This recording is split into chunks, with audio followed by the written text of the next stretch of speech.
အရှင်ဘဝကကျမနဲ့စူးမှန်မှန်တို့ကအချိန်တစ်ပြေးညီလောက်ကိုဝင်ဆောင်ခဲ့ကြတာပါကျန်းချန်ကအစကတည်းကကြိုတင်ကြံစီထားခဲ့ပြီးကျမကလေးမွေးမဲ့အချိန်ကိုစောင့်ကသူနဲ့စူးမှန်မှန်တို့ရဲ့သားကိုကျမရဲ့သွေးသားရင်းနဲ့လဲလှယ်ခဲ့တယ်ကျမကိုငတုံးမကြီးတယောက်လိုသူတို့ကလေးကိုကျွေးမွေးဆောက်ရှောက်ခိုင်းခဲ့တယ်ကျမရဲ့အရင်ခောက်သားလေးကိုတော့ညာရင်းချင်းတွေကဆွေမျိုးတွေစီပို့ပြီးဖြစ်တယ်လို့ပြစ်ထားခဲ့ကြတယ်ကျမကတော့သူများကလေးကိုပွေ့ဖက်ပြီးငါရဲ့သွေးသားလေးပဲဆိုပြီးဝမ်းသာနေခဲ့တာပေါ့ဒါပေမဲ့တလအကြာမှာပဲကဘာပြက်ကက်ကြီးရုတ်တရက်ဆိုက်ရောက်လာပြီးဇွန်ဘီဗိုင်းရပ်စ်တွေတစ်ကမ္ဘာလုံးကိုကူးစက်သွားခဲ့တယ်ခွန်အားမရှိတဲ့ကျမကကျန်းချန်ရဲ့မျက်စိထဲမှာဝင်ထုတ်ဝင်ပိုးတစ်ခုဖြစ်လာခဲ့တယ်သူကကျမကိုဇွန်ဘီတွေစီတွန်းပို့ပြီးသူနဲ့စူးမှန်မှန်ထွက်ပြေးဖို့အချိန်ဆွဲခဲ့လောက်အောင်ရက်ဆက်ခဲ့တယ်နောက်ဆုံးတော့ကျမဟာအဆုံးမရှိတဲ့အကြောက်တရားတွေကြားမှာအသက်ခံခဲ့ရတယ်မသေးခင်လေးမှကျန်းချန်နဲ့စူးမှန်မှန်တို့ပြောနေတဲ့စကားတွေကနေတဆင့်ကျမရဲ့ကလေးဟာသူတို့လူစားထိုးတာခံလိုက်ရပြီဆိုတာကိုသိလိုက်ရတယ်ကျမလည်းမကျေနပ်မှုတွေနာကျင်မုန်းတီးမှုတွေပြည့်နဲ့အသက်ထွက်ခဲ့ရတယ်ဒါပေမဲ့မျက်လုံးပြန်ဖွင့်ကြည့်လိုက်တဲ့အခါကဘာပြက်ကမတိုင်ခင်တလအလိုကိုကျမပြန်လဲမွေးဖွားရောဘတ်လာကင်မန်သိလိုက်ရတယ်မေးစေးရှိန်တဖြည်းဖြည်းပြေသွားတော့ကျမအားနေစွာနဲ့ထိုင်လိုက်တယ်သူနာပြုဆရာမလေးကအနှီးထုတ်ထားတဲ့ကလေးလေးကိုကျမရှိတတိထားပြီးလာပေးတယ်နီတာရဲ့ပေါမှုမှုလေးကိုကြည့်ရင်အရင်ဘဝကတည်တဲ့အထိမထိတွေ့ခဲ့ရတဲ့နောင်တတွေကိုတတိယသွားကနှာခေါင်းရှုံသွားပြီးပူနွေးတဲ့မျက်ရည်တွေပပြင်ပေါ်စီးကျလာခဲ့တယ်အရင်ဘဝကအချိန်တွေရဆိုရင်စူးမှန်မှန်ကလည်းအခုဒီဆေးရုံမှာရှိနေမှတေးကြတယ်ဆိုတာကျမသိနေတဲ့ကျန်းချန်ရဲ့ကလေးလူစားထိုးမဲ့အစီအစဉ်ကလည်းကြိုတင်ကြံစီထားပြီးသားလေချိန်တဲ့အတိုင်းပဲမကြခင်မှာကျန်းချန်ကမျက်နှာပေါ်မှာအကျဉ်းသားတွေအပြည့်နဲ့ဝင်လာခဲ့တယ်။သူကကလေးကိုလှမ်းယူရင်းရှောင်းမွေးကင်းဆက်ကလေးကကယ်ဆီယမ်ရအောင်နေအောင်ကြီးများများပြပေးရတယ်။ကိုကလေးကိုအပြင်ခေါ်သွားပြီးအောက်ထက်ကပန်းချန်ထဲမှာလင်းငင်းခံလိုက်အောင်မယ်။မင်းကခုမှနိုးတာဆိုတော့ကောင်းကောင်းအနားယူလိုက်အောင်တဲ့။ကျမလည်းခေါင်းကိုအားပြုမိထားရင်သူ့ကိုယ်တော်မကြည့်ပဲအင်းလိုပဲတိုးတိုးလေးပြန်ပြေးလိုက်တယ်။စိတ်ချပါကိုတေချာထုတ်ပိုးသွားမှာမို့ကလေးလေးမမိစေရပါဘူးတဲ့။ကျမရင်ထဲမှာအေးဆက်နေပေမဲ့မျက်နှာပေါ်မှာတော့နူးညံ့တဲ့ပုံစံဖန်ထားပြီးဒါဆိုလဲစောစောပြန်ခဲ့အဝေးကြီးမသွားနဲ့နော်လို့ပြောလိုက်တယ်။ကျန်းချန်ကခေါင်းညိပြီးကျမသားလေးကိုပိုက်ကလူနာခန်းထဲကနေခက်တုတ်ထွက်သွားတယ်ထင်ထားတဲ့အတိုင်းပဲသူကဘေးကန်းကစူးမှန်မှန်ရဲ့အခန်းစီတန်းမတ်သွားတာပဲသူပြန်လာတော့လေရင်ခွင်ထဲမှာကလေးတယောက်ပါလာတယ်သူကပြုံးရွှင်တဲ့မျက်နှာနဲ့ကလေးကိုကျမပေးချပေးတယ်ကျမငုံကြည့်လိုက်တာနဲ့ဒါကျမကလေးမဟုတ်ဘူးဆိုတာတစ်ချက်ကြည့်အောင်နဲ့သိလိုက်တယ်ကျမရဲ့သားရင်းလေးကနရွက်နောက်မှာညီဖြော့အမှတ်လေးပါပေမဲ့အခုရင်ခွင်ထဲကကလေးမှာတော့အဲ့ဒါလုံးဝမပါဘူးကျမရင်ထဲမှာစူပွက်နေတဲ့မုန်းတီးမှုတွေနဲ့ရင်နာမှုတွေကိုဖိနှိပ်ထားပြီးဘာမှမသိတဲ့ပုံစံဟန်ဆောင်ကကလေးကိုတောင်ဂယုတစိုက်နှုတ်တိုက်ပေးလိုက်သေးတယ်ကျန်းချန်ကကျမတန်တရားကင်းနဲ့နူးညံ့နေတာကိုမြင်တော့စိတ်ချသွားတယ်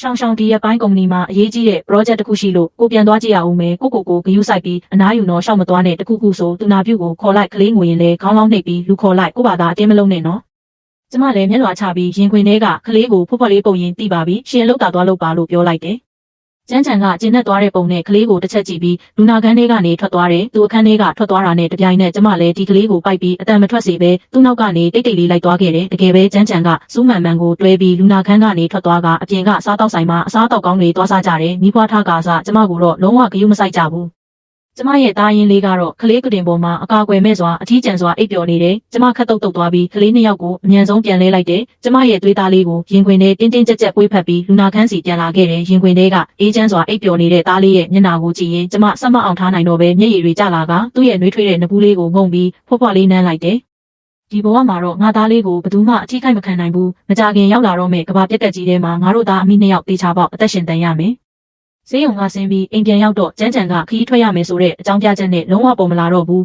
အရင်ဘဝကကျမကတော့သူတကယ်ပဲအလုပ်များနေတယ်ထင်ပြီးမျောလေးတကြီးစောင့်နေခဲ့တာလေအခုမှပဲသူကခီးထွက်တယ်ဆိုတဲ့ခေါင်းစဉ်တက်ပြီးစူးမှန်မှန်ပေးမှာတနေကုန်တွဲကပ်နေတယ်ဆိုတာနားလည်သွားပြီးသူမသွားခင်မှာရောက်ခမနဲ့ရောက်မော့ကိုအိမ်ခေါ်လာခဲ့သေးတယ်ပါဇက်ကတော့ကျမသားဖွားမိရဲ့အတွင်းမှာပြုစုမဲ့သူမရှိမှဆိုလို့မိသားစုကိုလာကူခိုင်းတာပါဆိုပြီးအတန်ကောင်းဖြစ်သွားသေးတယ်တကယ်တမ်းကျတော့အဲ့ဒီနှစ်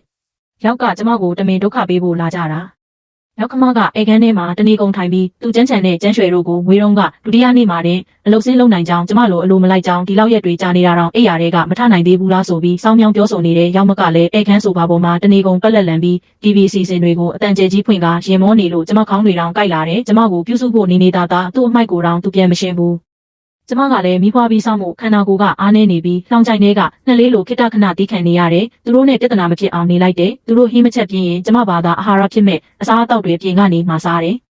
ရောက်ခမကအဲ့ဒါကိုမြင်တော့အေကန်းထဲကနေအပြင်စာတွေကြီးမှစားနေတယ်ပတ်စံတွေများနေလို့လားငါတို့တော့ကကလေးမွေးပြီးဒုတိယနေ့အလုပ်ဆင်းလုပ်တာနင်ကတော့နေတိုင်းလဲနေတယ်ကြမ်းကြံနင်းကိုယူမိတာကန်ဆိုးတာပဲလို့ညီးတွားနေတယ်ကျမသူ့ကိုအေးဆေးစွာပဲလစ်လျူရှုထားလိုက်တဲ့စိတ်ထဲမှာတော့မကြခင်ရောက်လာတော့မယ်ကဘာပြက်ကက်အတွက်အချိန်သိမ့်မကျန်တော့ဘူးလို့တွေးနေမိတဲ့သားလေးကိုဘေးကင်းနဲ့ထားနိုင်ဖို့လုံးဝလုံခြုံတဲ့ကိုလုံရစခန်းတစ်ခုဖန်တီးပြီးရိတ်ခါတွေအလုံးလောက်စုဆောင်းဖို့ပတ်စံမြန်စုရမယ်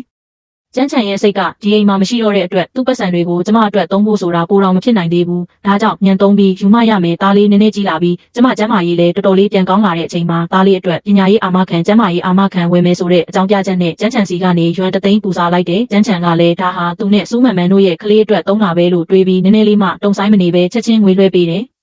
ဇက်တိုက်ဆိုတလို့ပဲရောက်မအတွက်ဖုန်းတစ်ဝယ်ပေးဖို့ရောက်ခမအတွက်ရွှေလက်ကဝယ်ပေးဖို့ဆိုတဲ့ခေါင်းစဉ်တွေနဲ့ကျန်းချန်စီကနေနောက်ထပ်ရွမ်တသိန်းထပ်ယူလိုက်သေးတယ်။ကျမဒီနှစ်တွေအတွင်းစုဆောင်းထားတဲ့ကိုပိုင်ငွေတွေနဲ့ပါပေါင်းလိုက်ရင်လက်ထဲမှာရွမ်တန်းနဲ့ချီရှိနေပြီးမို့ခိုင်ခက်လုံခြုံတဲ့ရဲတိုက်ကြီးတစ်ခုတိစောက်ဖို့လုံလောက်နေပါပြီ။ကျမအစီအစဉ်တွေစလုပ်ဖို့ပြင်နေတော့မှာပဲစူးမန်မန်ကအင်ကိုပြောင်းကြရောက်လာခဲ့တယ်ကျန်းချန်ကရှောင်းမိမိကအသက်ကြီးပြီးတွာလာရခက်တယ်ကျန်းရွှေကလည်းအပြိုဆိုတော့ကလေးမထိန်တက်ဘူးဒါကြောင့်ကိုမင်းကိုကူညီဖို့အင်ကိုတယောက်အထူးငှားလာခဲ့တယ်လို့ခပ်ပေါ့ပေါ့ပဲရှင်းပြတယ်အဲ့ဒီအိမ်ဖော်ကတော့စူးမန်မန်ပါပဲကျမစိတ်ထဲကနေလှောင်ရည်လိုက်မိတယ်သူကအိမ်ဖော်လုပ်ဖို့လာတာမှမဟုတ်တာဒီရဲ့အိမ်ရှင်မနေရကိုလူဖို့လာတာပဲလေကျမကလည်းမသိချင်အောင်ဆောင်ပြီးစူးအမရှင်လဲကလေးမွေးထားတာပဲလေဘာလို့ကိုကလေးကိုမကြည့်ပဲကျမအိမ်လာပြီးအိမ်ဖော်လုပ်ရတာလဲလို့မေးလိုက်တယ်ပွင့်ပွင့်လင်းလင်းပြောရရင်အမတို့အိမ်ကအခြေအနေမကောင်းလို့ကလေးကိုမမွေးမြူနိုင်ဘူးလေမွေးပြီးရပိုင်းအတွင်းမှာပဲနေကရောက်ခမစီပို့လိုက်ရတယ်ညီမတို့အိမ်ကအခြေအနေကောင်းတော့ဒီမှာလာကူညီခွင့်ရတာအမကန်ကောင်းတာပါလို့သူကပြန်ဖြေတယ်ဒီစကားကိုကြားတော့ကျမရဲ့ချင်းစိတ်ကိုမနှဲထိန်ထားရတယ်နေကိုအပြစ်ခံလိုက်ရတာသူတို့ရဲ့သွေးသားရင်းဆိုတာကိုသာသူတို့သိရင်ဘလို့မျက်နှာထားမျိုးဖြစ်သွားမလဲမသိဘူးကျမလည်းအလိုက်တင်ပဲစူးမန်မန်ကိုအိမ်မှာနေခွင့်ပြုလိုက်တယ်သူကလေးကိုကြည့်ပေးနေတော့ကျမလည်းခိုးလုံးရစခန်းအတွက်လိုအပ်တာတွေတွားပြင်ဆင်ဖို့အချိန်ရသွားတာပေါ့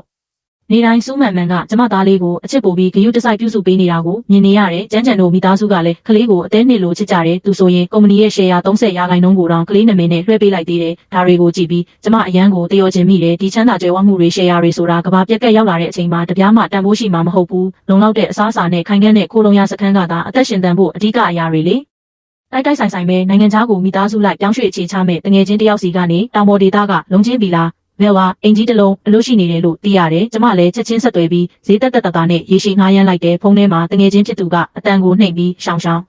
နိုင်ငံခြားမှာထူးဆန်းတဲ့ယောဂတစ်ခုပြန့်နေတယ်ကူးစက်ခံရတဲ့သူတွေကခွေးယူတွေလိုပဲလူတွေကိုလိုက်ကိုက်တက်နေကြတယ်နင်းလဲအဲ့ဒီဘက်မှာဂယုဆိုင်ဦးတော်လို့တတိပေးတယ်ကျမရင်ထိတ်သွားပြီးအင်းမှာတိပြီးကျေးဇူးပဲလို့ပြောပြီးဖုန်းချလိုက်တယ်ဒီတော့မှကဘာပြက်ကက်ဆိုတာအလကားပြောနေတာမဟုတ်ပဲတကယ်မျက်စိရှိရောက်နေတဲ့ဘေးအနေအမှန်ကိုတေချာသွားတယ်အရင်ဘဝကနိုင်ငံတကာသတင်းတွေကိုကျမလုံးဝဂရုမစိုက်ခဲ့ဘူးကဘာပြက်ကက်ရောက်လာမှပဲအငိုက်မိသွားခဲ့တာဒီဘဝမှာတော့အဲ့ဒီလိုအမှားမျိုးထက်အဖြစ်မခံနိုင်တော့ဘူးဗိုင်းရပ်စ်မပြန့်ပွားခင်မှာကြိုတင်ပြင်ဆင်မှုတွေကိုအမြန်ဆုံးလုပ်ရမယ်။တငယ်ချင်းရဲ့ဗီလာအင်ကြီးကဥရောပစက်တိုင်ရဲတိုက်ပုံစံတိစောက်ထားပြီးကီလိုမီတာ10နဲ့ချီဝေးတဲ့တောင်တောတွေထဲမှာရှိတဲ့ပုံမှန်ဆိုလူသူအယောက်ပေါက်နေပြီးတတိတချို့လောက်သာအပန်းဖြေဖို့လာလေးရှိတယ်။ကဘာပြက်ကက်အတွက်ခိုးလုံးရစခန်းလုပ်ဖို့အကောင်းဆုံးနေရာပဲဗီလာအင်ယာတစ်ခုလုံးမှာအများသုံးလုံခြုံရေးမရှိပဲတီးတက်လူငါပြီးတန်ရှင်းရေးလုပ်ခိုင်းရတာ။ကျမလွှဲယူပြီးတာနဲ့ချက်ချင်းပဲတကားလော့တွေစကဝက်တွေကိုပြောင်းလဲပစ်လိုက်ပြီးပြင်ပလူတွေဝင်ထွက်လို့မရအောင်မျက်နှာဖက်စနစ် face recognition တွေတက်ဆင်လိုက်တဲ့ဒီဗီလာရဲ့လုံခြုံရေးစနစ်ကအမြင့်ဆုံးအဆင့်လို့ပြောလို့ရတယ်တကားနဲ့သတင်းပေါက်တွေအားလုံးကကြီးကဘုံတန်ခံနိုင်တဲ့ပစ္စည်းတွေဖြစ်ပြီးခြံစည်းရိုးပတ်လည်မှာလည်းပိုအားမြင့်လျှက်စစ်မီးကြိုးတွေတက်ဆင်ထားတယ်တခါဖွင့်လိုက်တာနဲ့ဝင်လာတဲ့ဘသူမဆိုချက်ချင်းတက်လိုက်သွားမှာမို့အနားကိုတောင်ကတ်လို့ရမှာမဟုတ်ဘူးလုံခြုံရေးကိစ္စဖြည့်ရှင်းပြီးတာနဲ့ပစ္စည်းတွေကိုအပူတပြင်းစတင်စုဆောင်းပါတော့တယ်ဗီလာချန်ထဲမှာရေရင်းတွင်ပါတာမှုရေအတွက်ကတော့ပူစရာမလိုဘူးအပျော်ရဆုံးကတော့မြေအောက်မှာကြီးမားတဲ့တိုးလောင်ယုံမြေအောက်ခန်းတစ်ခုရှိနေတာပဲ၆တွေ့ပြီးလေဝင်လေထွက်ကောင်းတော့ရိတ်ခါတွေတင်ထားဖို့အသင့်တော်ဆုံးပဲအရင်လောက်ကတီးခဲ့တဲ့အဆက်အသွယ်တွေနဲ့စားတောက်ကုန်လူသုံးကုန်ပေးသွင်းသူတွေကိုဆက်သွယ်လိုက်တယ်ဟယ်လိုတထေးလီကျမတငယ်ချင်းတောင်ပေါ်မှာစားတောက်ဆိုင်ဖွင့်မလို့စံစီစားအများကြီးအမြန်လိုနေတယ်လာပို့ပေးလို့ရမလားရတယ်ဘယ်လောက်လိုချင်လဲညားလေကောင်းနေပဲပတ်စံအတွက်မပူနဲ့တစ်ဖက်ကလည်းတန်တရားမရှိပဲချက်ချင်းသဘောတူပြီးကျမတောင်းဆိုတဲ့အတိုင်းပစ္စည်းတွေလာပို့ပေးတယ်။စံစီစားတွေအပြင်စီတူပူအချောက်အချမ်းတောက်ရည်တန်းတွေနဲ့သားလေးအတွက်3နှစ်စာလောက်လောင်းကမဲ့နှုတ်မှုဒိုင်မာဖြစ်ဆွတ်စာနဲ့တရေစာတွေကိုအလုံးလောက်ဝဲစုထားလိုက်တယ်။ကလေးအတွက်ကဘာပြက်ကတ်ထဲမှာအစားအသောက်မပြတ်လက်စေရဘူးပစ္စည်းတွေစရင်စစ်ပြီးတဲ့အခါကိုကာကွယ်ဖို့ဒူးလေးတန်မှုပြစ်တနက်စတဲ့လက်နက်တွေပါဝယ်ယူခဲ့တယ်။တနက်အစ်စ်လောက်မစွမ်းပေမဲ့အနီးကပ်ကာကွယ်ဖို့တော့လုံလောက်ပါတယ်။